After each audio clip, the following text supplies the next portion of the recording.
Здравия всем слушателям, подписчикам моего канала. С вами Виктор Максименков, и в этом видео я вам предлагаю рассмотреть основные знаки и символы зла или тех негативных энергий, которые присутствуют на Земле, потому что знаки и символы правят миром, а не слово и справедливость. То есть, если мы не понимаем те знаки и символы, которые нам демонстрируют, мы обречены на огромное количество ошибок, как в личной, так и в общественной жизни, и непонимание тех процессов, что происходит вокруг нас.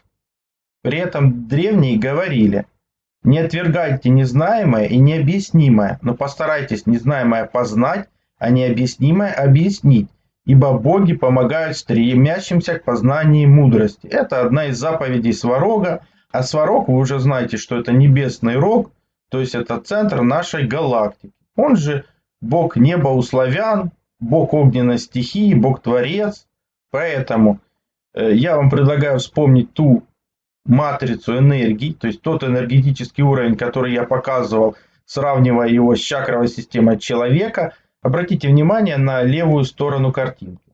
Здесь показан энергетический уровень человека в соответствии с теми чакрами, которые находятся справа. Поэтому всю информацию, которая будет изложена в ролике, лучше воспринимать в нейтральном уровне, потому что моя задача просветление, то есть поднятие ваших энергий. Если же у вас такая информация вызывает наоборот спад, то есть гнев, гордыню, желание, страх, то вам лучше такой ролик не смотреть, потому что этот ролик сделан с целью просветления, образования, а не с целью для того, чтобы вас опустить на низкие вибрации, чтобы у вас темные смогли забирать вашу энергетику. Поэтому, если вы не в состоянии смотреть такую информацию ниже нейтралитета, то лучше вам ее не смотреть. А для тех, кому интересно, какие же все-таки символы, как они пытаются править миром и человечеством, я предлагаю начать это рассмотрение. Дело в том, что в любом вопросе нужно всегда обращаться к первоосновам, а первоосновы у нас заложены в буквице. Именно поэтому вы увидите, почему она сейчас не используется, она отменена, сокращена, потому что здесь мы сразу видим, например, буквицу ЗИЛО, то есть символ 6. Давайте ее рассмотрим подробно. То есть это и есть основной символ зла, то есть, которое мы сейчас воспринимаем как зло, хотя оно имеет числовое значение 6. Отсюда же негативное отношение к шестеркам. То есть вы знаете, некоторых людей называют шестерками, а именно это обозначает слуг зла. Хотя изначальные образы говорят, что это неизведанное, сверх, очень, весьма много, то есть непознанное нами. То есть мы занимаемся познанием. То есть и это же вы знаете, что это основной символ доллара. Ну да, давайте к доллару и обратимся. Может, нам он даст дополнительные какие-нибудь символы для того, чтобы понять, как работает зло, это неизведанное нами. Если посмотреть на символ доллара, то мы видим много интересного. Например, 13-ярусная масонская пирамида. При этом, если по определенному соединить эту пирамиду, получается двойная звезда. Как бы звезда Велеса, мужские и женские энергии. И надпись «Масон», то есть массовый сон обеспечивающий. На голове орла венец, в котором 13 звезд Соломона, пятиконечные звезды, которые образуют звезду Давида, она же звезда Велеса, символ мужских и женских энергий. Надпись на ленте в клюве орла из 13 знаков. В левой лапе орла он держит 13 стрел. Опять 13, 13, 13. В правой лапе орел держит оливковую ветвь. Символ царя Соломона с 13 листьями и 13 ягодками. 13 марта 1907 года финансовая паника на рынках Нью-Йорка послужила импульсом к созданию Федеральной резервной системы. В 1913 году, которая и была фактически основана, я так понимаю. То есть откуда же такая любовь к числу 13, 13, 13? Ну, скорее всего, вы уже понимаете, те, кто смотрел предыдущие ролики, откуда эта любовь к этой двойной звезде, откуда это число 13, много раз повторяемое на том же долларе. А это, как мы уже выяснили в предыдущей серии, это энергоновая структура души нагов. То есть 13 энергоновых каналов. Как у тех, у кого голубая кровь, так и у тех, у кого зеленая кровь. Ссылки на все материалы будут представлены в описании, потому что там же есть понятие, что такое энергон, что такое кровь человека, чем она отличается, чем отличаются этой энергоновой структуры души, ну и что такое тайна голубой крови, и как оно все различать, понимать, и чему это все приводит. Поэтому все ссылки на эти материалы в описании, я их повторять не буду. Предлагаю продолжить, потому что те же американские конспирологи взяли доллар, и вот немножечко его свернули, и у них получился лицо такого серого. Серого с этой звездой двойной, то есть символ мужских и женских энергий одновременно, и с 13-канальной энергоновой системой уже биороботов. То есть специальных существ, которые были призваны быть похожими на людей, при этом людьми не являться. Из-за того, что у них неустойчивая система души, из-за того, что они постоянно мимикрируют. То есть вот эти 13 каналов. Почему и пятерка? Пятерка — это основа обезьяна с одной и с другой стороны. А в центре тройка — это основа как раз от этих голубых и зеленых. Ну, это все рассказано в предыдущих видео. Я не буду останавливаться. То есть это все очень похоже на звезду Велеса. То есть принцип взаимодействия мужских и женских энергий. То же самое мы в принципе видим и на символе масонов. То есть эти два треугольника, мужские и женские энергии. В центре буква Г. Ну, я так понимаю, это от слова God. Ну, то есть Бог. Ну, а с другой стороны, это как бы по-русски это Г, голубой цвет, цвет их создателей. Ну, а сами масоны — это массовый сон обеспечивающий. К всевидящему оку я не могу иметь каких-то претензий, потому что во всех легендах это солнце. То есть это символ света солнца, как и внутреннего, так и внешнего. Поэтому под солнцем действительно находятся разные существа.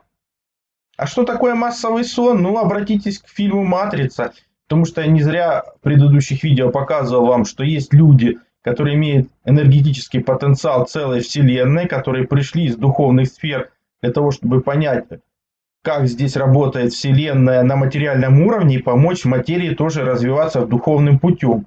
Ну, а темные, конечно, хотят людей превратить в батареек. Обратите внимание, что в наше время развиваются только информационные технологии. Зачем? Ну, вот их конечная цель. То есть перевести человека в виртуальный мир для того, чтобы он был батарейкой на постоянной основе. Потому что это намного более выгодно, чем любое ископаемое топливо. То есть безграничный источник энергии. Для техногенных цивилизаций, демонических и так далее.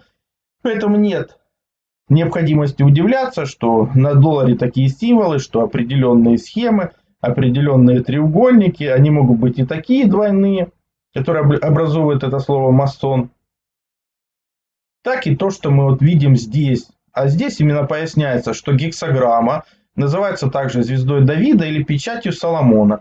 Один из самых злых и самых мощных знаков символики сатанизма. Используется при вызове злых духов в центре изображенной на земле шестиугольной фигуры. Ну, шестерка — это в принципе тоже символ Земли, то есть символ мужских и женских энергий, поэтому здесь ничего удивительного нет. Это то же самое, как со скальпелем хирурга. Можно человека вылечить, а можно им зарезать. То есть вы как применяете, что вы хотите, в итоге то вы и получите. Будете пускать на зло, значит будет зло. Если будете использовать в добро, ну, значит будет добро. То же самое и здесь. Мы видим следующий символ. Это символ пятиконечная звезда.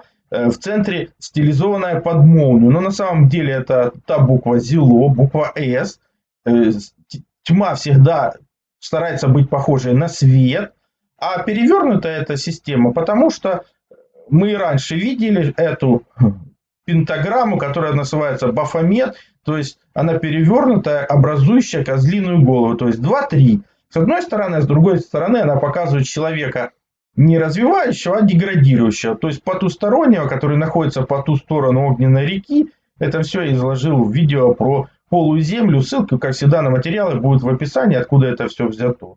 То есть почему его используют всякие рок-группы. Ну, кому служим, тому поклоняемся, такие символы и используем. Вверху это символ церкви сатаны, которая, как вы понимаете, зарегистрирована в Америке, в Сан-Франциско. Этот символ всегда говорит о вовлечении в сатанизм. Это тоже надо знать.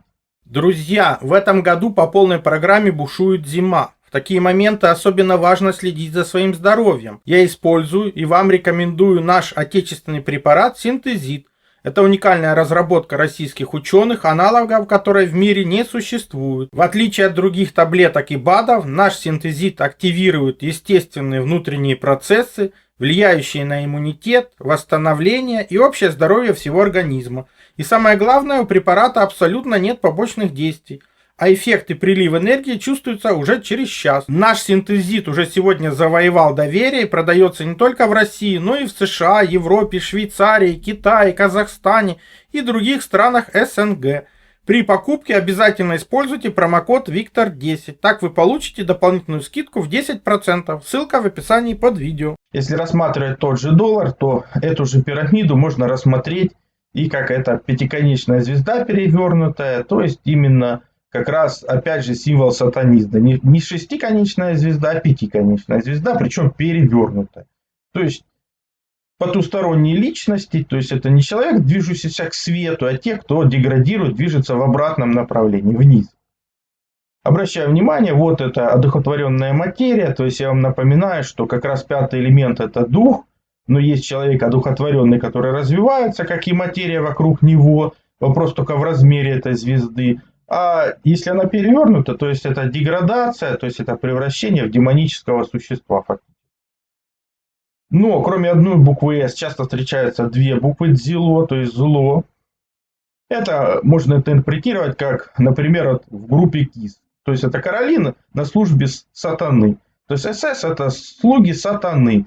Почему они букву «Дзило», «С» они стилизуют под молнию. То есть свет старается быть замененный тьмой.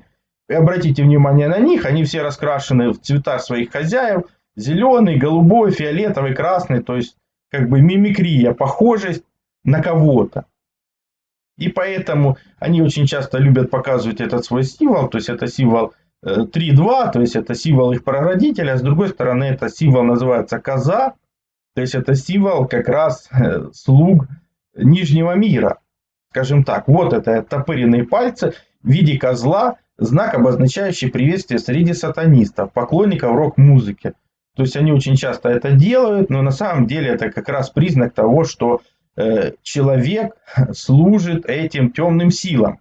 Это с одной стороны. А с другой стороны, конечно, нужно смотреть шире, это нужно у них спросить, а зачем вы показываете этот символ, что вы всему миру демонстрируете, как это объяснить, почему вся так называемая элита очень любит показывать подобные символы. Я, например, такие символы не показываю. А вот они любят. У них, конечно, лучше об этом спросить, потому что есть множество интерпретаций. Но вот, например, это очень похоже на символ Велеса. Опять же, Велес – это принцип устройства мира. Ну и Шандер Лавей, основатель этой церкви сатаны в Америке, показывает тот же самый символ и находится на перевернутой пентаграмме. Но здесь еще есть двоякость таких символов. А на самом деле символ Рогатина – это символ подземного царства Аида, которое помогало ему наводить порядок в загробном мире. То есть, с одной стороны, зло боится этого символа, а с другой стороны, если этот символ применяется, когда зла рядом нет, то он как бы является призывом зла, потому что зло боится как бы и подчиняется этому символу.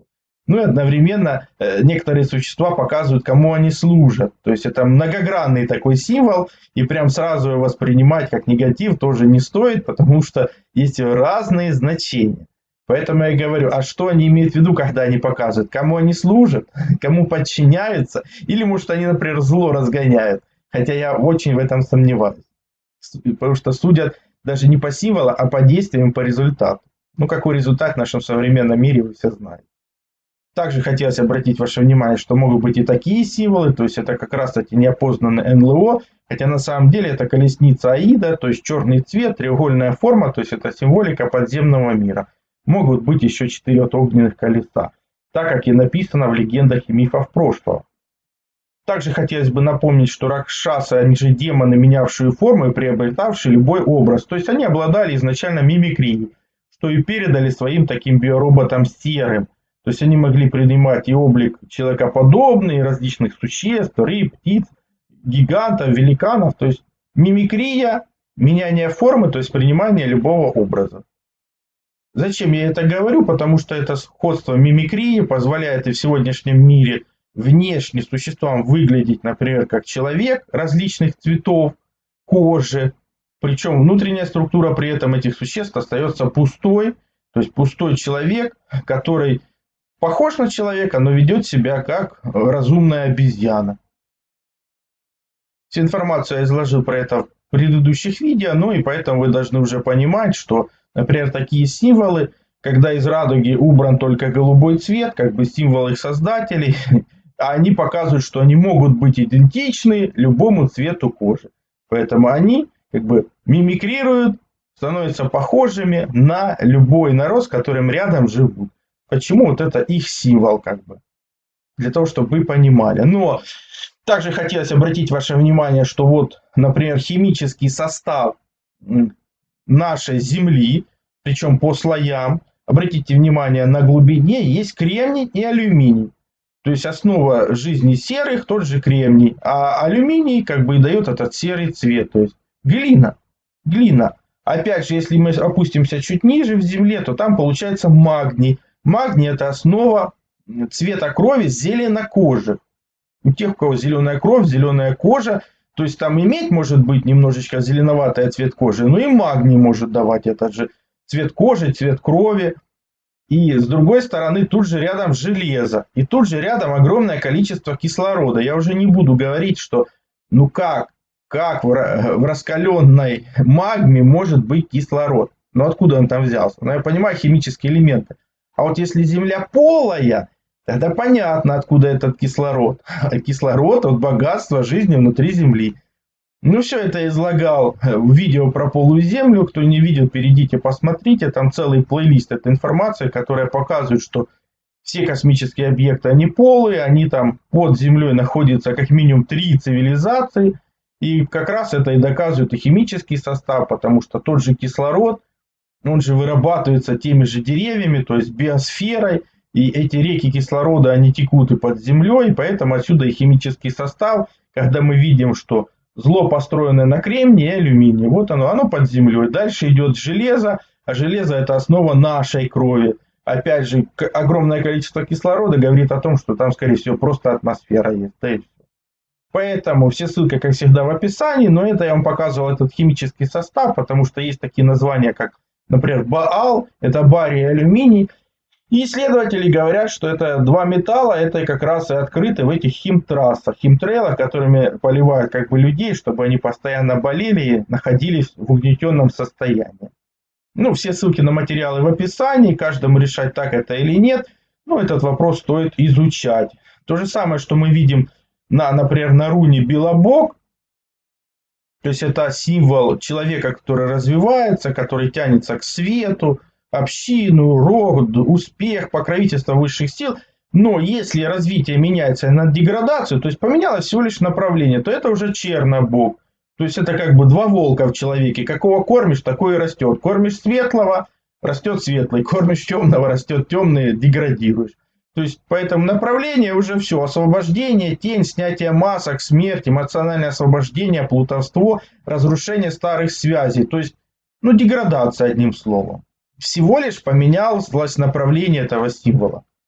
И поэтому и у нас на поверхности Земли сейчас существуют и жители, то есть те, кто живут жизнью тела, это только первые 3 чакры. Потом появляются люди, те, кто живут жизнью от 4 чакры до 7, у них главенствующая эта система. А вот те живут, кто живет на чакре 8-9, это уже человек. То есть для того, чтобы стать человеком светлым, нужно быть на высоких энергиях, работать, просвещаться. И, соответственно, возникают антиподы всех этих существ, нежить, нелюдь, бесы. То есть это у них точно такие же чакры, только они не развиваются, а наоборот деградируют. То есть противоположный знак фактически там. И в итоге они могут стать большими разрушителями. Для того, чтобы вы понимали, кто вы, где вы и кто вообще вас окружает.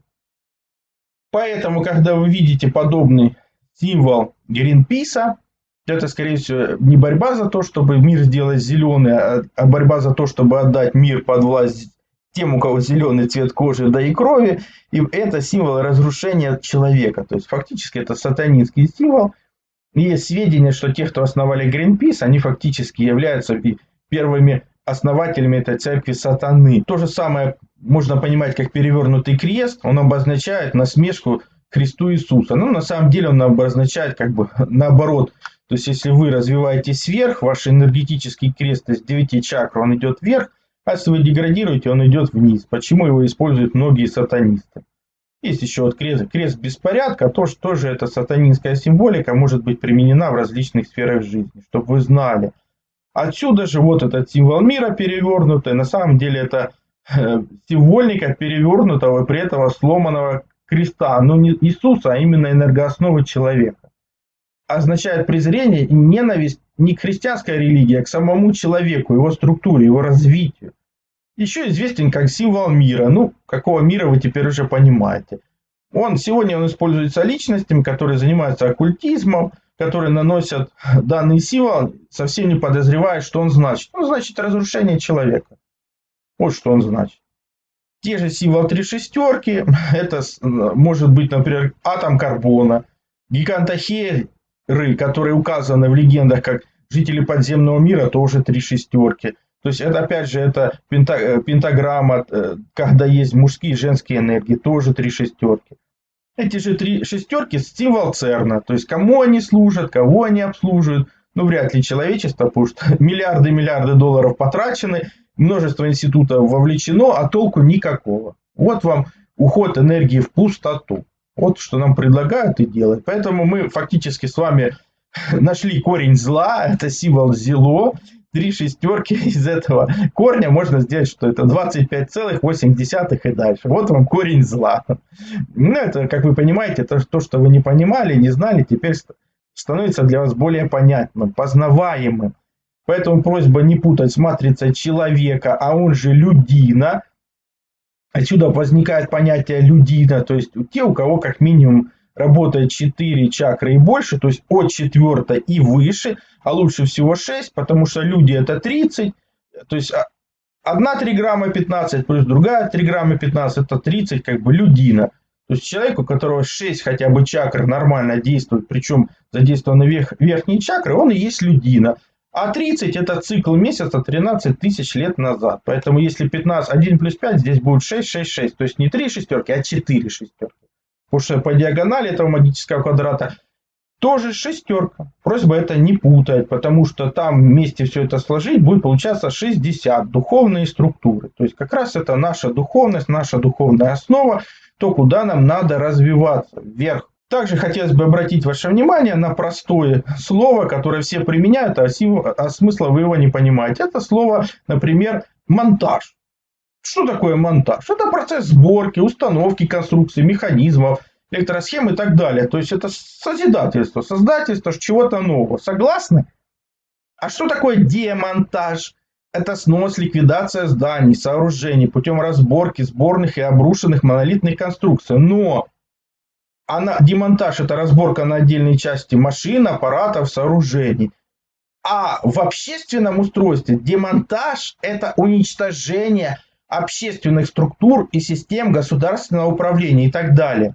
То есть, когда вам кто-то скажет, что демократия – это что-то хорошее, вы должны понимать, что это уничтожение общества, общественных структур, систем государственного управления с целью наживы. А какими существами, я уже думаю, вы понимаете, и под каким символом они это делают. Для того, чтобы меня проверить, все очень легко, зайдите и узнайте, кто же такие демосы были изначально. Это крупные рабовладельцы, жители Демоса, богатого района города. Ну скажите, поменялось ли что-нибудь? Когда рабу нужно работать месяц для того, чтобы то, что он за месяц получил, он тут же и потратил на свою жизнь. Ничего не осталось. Нет никакого обеспечения, все за твой счет. При этом, вспомните, рабов хотя бы кормили, одевали, давали им какое-то жилье, а здесь надо все добывать самому. Вот вам и какая система лучше, и в какой системе вы живете. Поэтому те же демосы, они только могли быть избранными в органы управления. Как вы думаете, изберут вас высшие органы управления?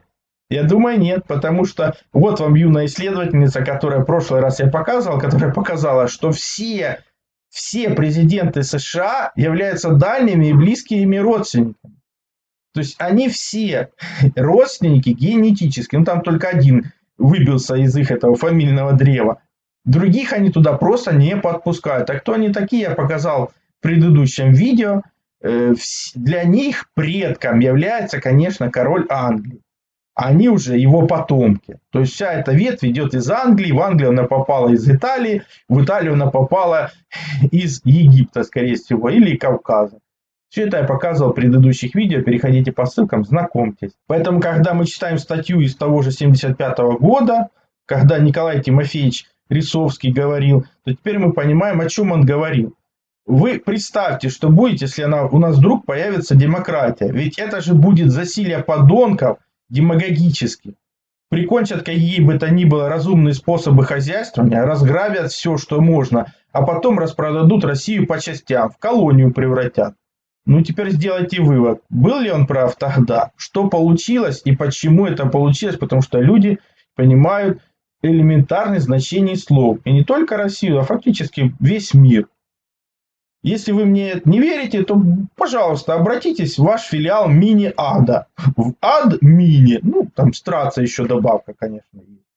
Благодаря этому пониманию мы тоже понимаем, что, например, богиня тьмы Геката, которая слева, а справа статуя свободы не зря так называемая стоит в США. Хотя свобода через А – это соответствие небесным понятиям, божественным.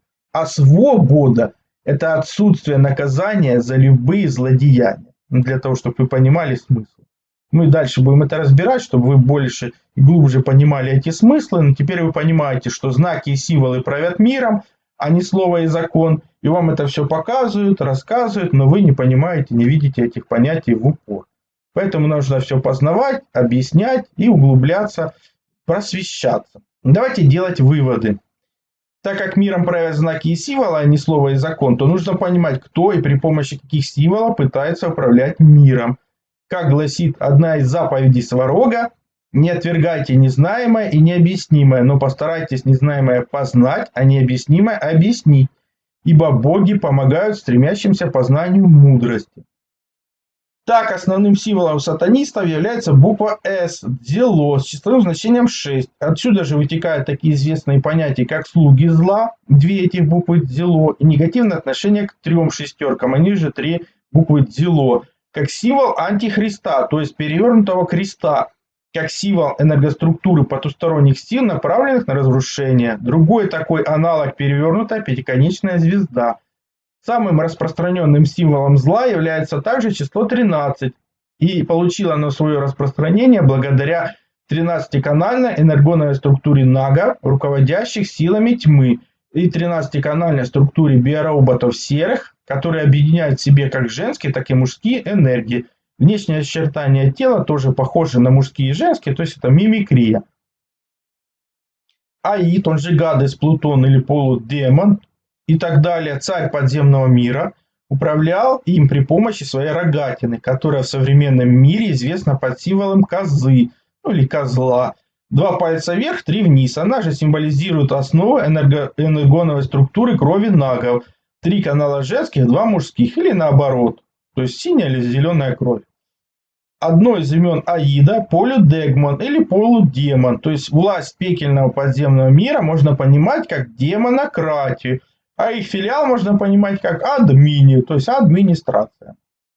Всю эту информацию подтверждает определение символы, пришедшие к нам из прошлого. Так, Демос – это крупные рабовладельцы, жители Демоса, богатого района города, которые проходят определенный имущественный ценз. Они имеют право избирать и быть избраны в органы управления.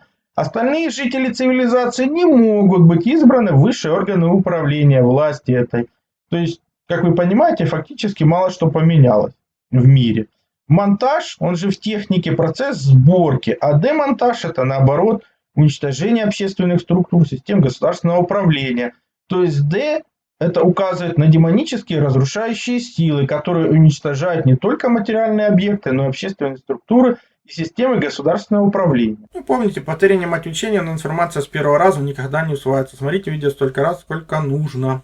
Все ссылки на использованные материалы в описании под видео, кнопочку еще нажмите, все откроется. Либо смотрите в конечных заставках к видео.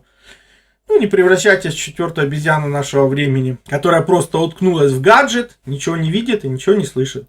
Напишите свой комментарий, поставьте лайк, подпишитесь на канал, поделитесь видео в социальных сетях, для того, чтобы здравомыслия стало больше, новые исследователи подключились к этому направлению. Ну, больше информации на канале и в конечных заставках к видео. Также переходите на мой сайт, ссылка есть в первом закрепленном комментарии под каждым видео. Там размещены мои статьи, в том числе и запрещенные на других платформах. Плюс там же существует и магазин. Магазин существует для тех, кто хочет и может поддержать мою деятельность, для того, чтобы я ее и продолжал. Я же смогу вам содействовать в том, чтобы вы узнали свое предназначение по дате рождения, либо освоили силу живой воды, проводили измерения, которые помогут понимать, что вы едите, что пьете. Плюс получили лучшие натуральные витамины, именно Иван-чай.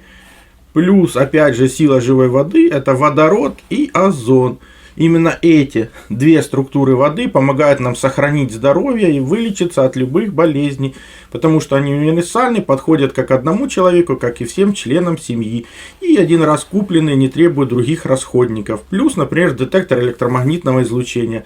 Мы все живем в городах, а там огромное количество электромагнитных полей. И имея эти простые измерительные приборы, вы сможете не попадать под их влияние, а значит будете меньше болеть и дольше просто проживете без лекарств.